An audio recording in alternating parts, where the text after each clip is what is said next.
Hello and welcome to Shelve, Store, or Sell, presented by Crushing Comics. I'm your host, Prices with K. I'm here in Wellington, New Zealand in my home, where I have over 140 short boxes still packed with comic books, not on my shelves. So I'm going through them to figure out if the things in them need to go on the shelves, if they should stay stored, or maybe if it's time to sell them and get them out of the collection. Today, I have a box labeled Marvel CA through CL. It is box 1011. I have a theory that this is going to be some newer Cap, newer meaning closer to 2012, because that's where my physical collections stop other than now. And probably also Cloak and Dagger, I would imagine.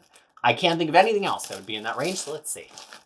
This starts with Steve Rogers' Super Soldier. This is Steve Rogers' Super Soldier 1 through 4, and this is, I think this is like right after he comes back and is resurrected. Like, I still think we've got a Bucky Cap situation here. They eventually made their way through all of these Brubaker materials in Omnibus, so you can get the entire thing oversized.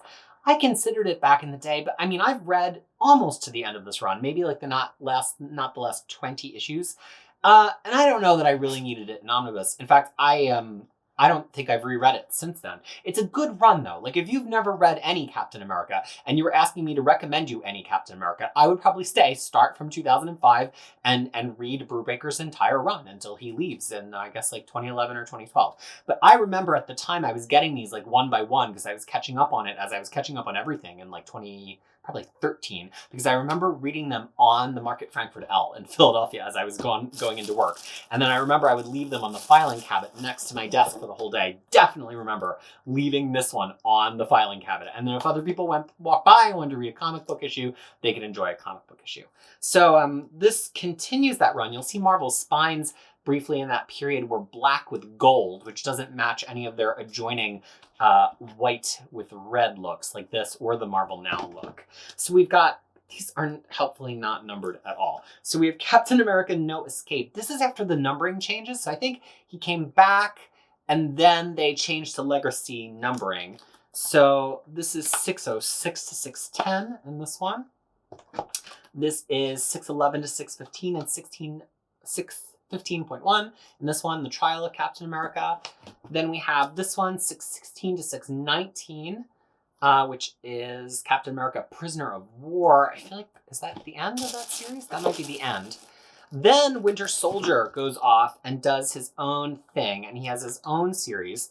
This is, I want to say, still slightly before Marvel Now, because it has to do with his status quo after Fear Itself, if I don't have this totally wrong. Yeah, that sounds about right, because this one starts with Fear Itself 7.1, so Bucky was still the Cap in Fear Itself, and then things happen, and then he goes back to being Winter Soldier, and so this was the first time we ever had him really solo, not as Captain America, because he pretty much just comes right back and is, spoilers, Captain America in that comic. I've definitely read those. I think I enjoyed the first three that were by Brubaker, and then this last one by Latour was kind of like, it's called Electric Ghost. I was like, meh. But this probably marks also the dividing line for me between when I was getting things used still. Like, this is clearly a used comic. I can just tell this is not the condition that I'd keep one of mine in. It has like a little corner fold. But then these, I'm pretty sure I was around to get new, because they don't really look like they've been like handled or through the mail stream the way that one does. None of this is a shelf yet. Like, I genuinely do like these runs, and I guess if I wanted to have like a Captain America shelf, I would put them on the shelf, but I don't necessarily. So then what is this? These are all still wrapped. So I was buying them planning to read them, and then I didn't. Okay, so then they relaunched his series. And so this is 1 through 5 in Captain America no subtitle. Then there is 6 through 10. Again, no subtitle. I guess they're just by Brubaker, volume whatever. And this is 11 through 14. And then this one is 15 through 19, the stunning end of Brubaker's run. So clearly, I just never made it that far past Fear Itself in my Cap reading, is I think the answer to that question. But then I have like a bunch of associated Captain America trades back here. I'm just going to go through them quickly. I have Captain America Hail Hydra. Who's this by? Always great when they don't even put the author on the front. Jonathan Mayberry, who I've met. He's from the Philly area. He's a great kind of pop horror writer. Really nice guy. He wrote this. I don't think I've ever read it. Then Captain America's... Oh, I remember what happened. So his legacy numbering continued. And it turned into this Captain America team-up series, which is really hard to keep track of. My guide explains it. First, it's Captain America and Bucky. Then it's Captain America, maybe just again, but it had a title treatment that was and something. Then it was Captain America and Black Widow. Then it was Captain America and Hawkeye. And then finally it was Captain America and Iron Man and Captain America and Namor. And again, this was probably from that period right before Marvel Now where I started being like, okay, I'm going to buy everything Marvel, because Marvel Unlimited either didn't exist or it wasn't as robust or whatever my excuse was. And so I was buying it, but I just never caught up with that Cap stuff. I think what happened probably was I got all those trades around the same time I got or read online Avengers versus X-Men. And then I was like, all right, I guess we're just reading Marvel now. And a lot of that stuff I didn't go back to read, including Red Hulk. I definitely remember that I got all the Red Hulk trades, which we'll see at some point. I had them all lined up and I'm like, I'm going to read these. And then I never read them because it was just, time was past. So then I have two more here, Captain America Allies and Enemies. These were a series of one-shots. Captain America and the Falcon, Captain America and the First 13, Captain America and Crossbones, Captain America and Batroc, and Captain America and the Secret Avengers by a bunch of different writers. So that's why they're not in line with that other team-up-y series. And then Captain America Living Legends. I think I actually used the cover of this for the cover of my guide by Andy Diggle. I think this is like a flashbacky. When a top-secret orbital research station is dragged from the sky by an unknown alien force, so I guess it's not flashbacky, Captain America finds himself caught between two global superpowers on the brink of war. That actually sounds pretty cool.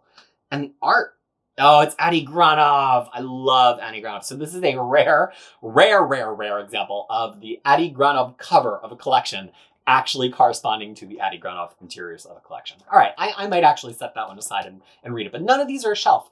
Cap to me is not like a shelf character. Maybe if I had like 2 times as much shelf space, I would shelf Brubaker Cap and just have that whole run, because clearly I've got it. There's clearly another box that has the beginning part of it, but it's just not shelf caliber for me.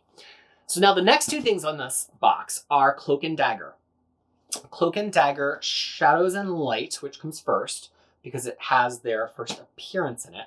And then this also runs through their first miniseries, and it basically has all of their early appearances with Spider-Man, Marvel Team Up, and New Mutants 23 through 25. This is thick. This is like a little on the hefty side, even for an epic. It's on a nice white paper that's got a little bit of tooth. It's not super glossy. I'm not getting a shine off of it really all that much. You can just see a little bit of a reflection. It's got really good color reproduction. To me, this is like better than an epic. A lot of people refer to proto-epics, meaning like the things that Marvel started releasing as big chunky trades right on the edge of epics, or before they realized how many different titles they were willing to include in the epic line. This was printed in 2017, so epics were already raging, but for some reason they decided not to go with epics. Now there are, I've counted, a total of 50 actual Cloak and Dagger issues between the beginning of Cloak and Dagger and 2010. Only things branded as them, not their guest appearances. So this only ultimately has 4 of their own issues in it, which means there's another 46 to go. So then this second one is Cloak and Dagger Lost and Found, and this has Cloak and Dagger, their first ongoing series from 1985, 1 through 11, and then material from Strange Tales 1 and 2. Strange Tales, very, very unique for post-60s Marvel. Strange Tales was a split comic. It started, I want to say, in 1987, as I just said, and it was half Doctor Strange, half Cloak and Dagger, which Marvel really did not do very often past the original launch of things like Tales of Suspense and Strange Tales and Tales to Astonish that had dual superhero features. So those are really only like a half issue each, but I still counted them, I think, in my accounting to 50 as a whole issue. So this ultimately has another 13 issues, which means there are still another, 46? So there's still another 33 issues, I think, in 2 more epic-sized collections of Cloak and Dagger. I'm just looking around to see if maybe any of them... I do have one right here. I'm going to duck off camera for a second. Oh, maybe I can read. This must have been a pretty recent haul.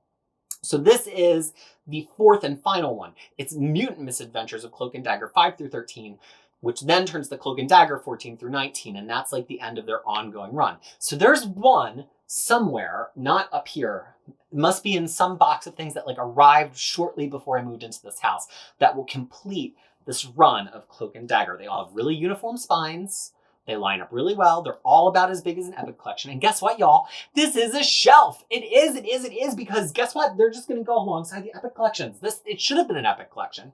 I don't know if I'm going to put them right where they go in CL because it'll break up the shelf and people get very irate. Maybe this is you. You get very irate when everything doesn't match. Somebody really doesn't like that I have the X-Men classics here. I'm sorry, but it's just visually for me to break up between the Masterworks and the Epics since those spines don't match. But a lot of people just wanted to see it all black. I'm sorry.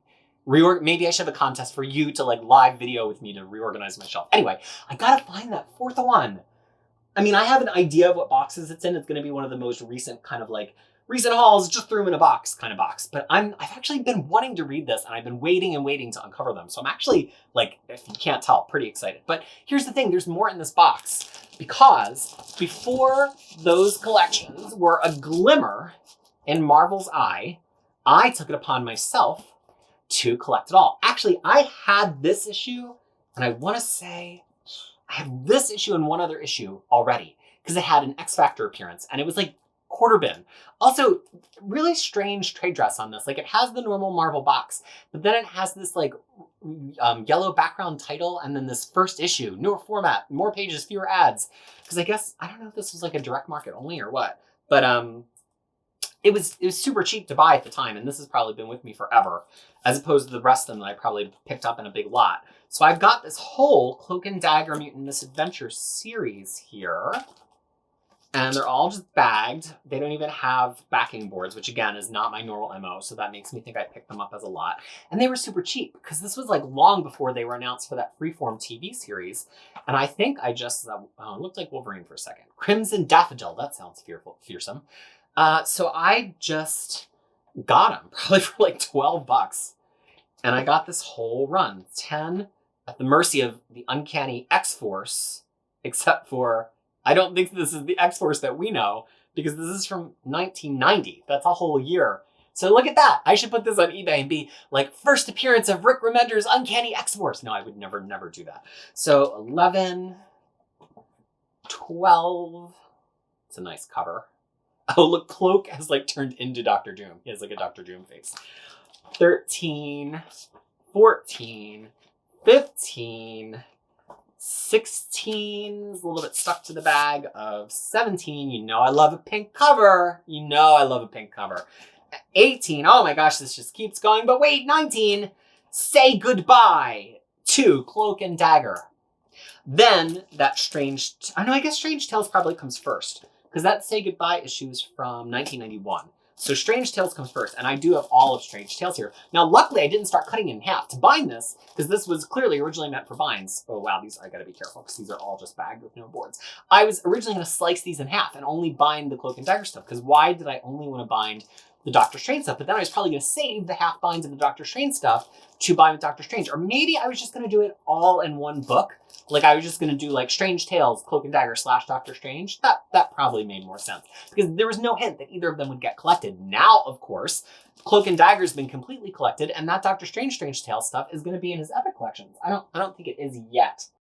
No, it's still one that has yet to be collected. So my pile's getting so high, you can actually see it on camera here. So, yeah, they're all sell. I have zero reason to keep them. I have them all in collections. I'm desperately interested in reading them, and I'm not going to read them in floppy. So, I would say this is a true successful episode. We had stores, we had shelves, we had cells. So it has been Shelve Store Sell here on Crushing Comics. Thanks so much for being a part of this. If you enjoy this kind of content, leave me a comment. I love chatting with you about the books. Have you read these? Do you like these? Have you ever hunted for these?